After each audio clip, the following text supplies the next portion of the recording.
The Cardinals coming off one of their biggest regular season wins in years. They clinch a spot in the ACC championship game. They're 10-1, lots of celebration. And then you got to come back and play maybe your biggest game of the season against Kentucky. Rick, it would seem that the coaches and players certainly know the importance of this one.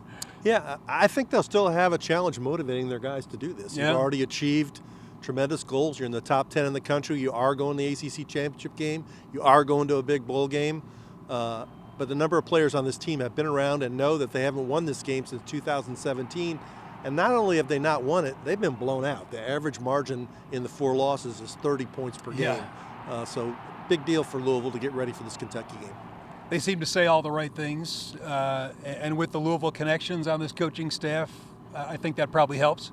Yeah, Jeff Brom has coached in the game before. Chris Barkley didn't coach in it or play in it, but they were up at Purdue, plenty of experience in the Indiana-Purdue rivalry game, and dominated that one. And, you know, from being in the city, as Jeff, he grew up in football with the St. X Trinity rivalry, which is pretty much on par with the UK U of L rivalry.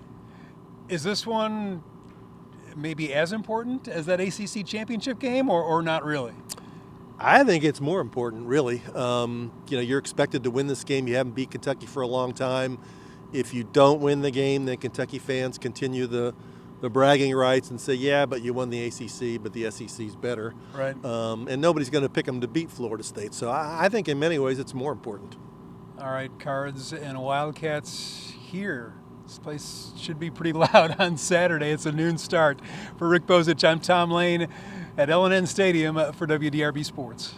I think some fans from both sides are disappointed in one thing, the noon start. Yeah. That makes it tough if you're out Friday night to get there and tailgate. 6 a.m. tailgate. Oh boy. All Have right. brunch. Get your sleep.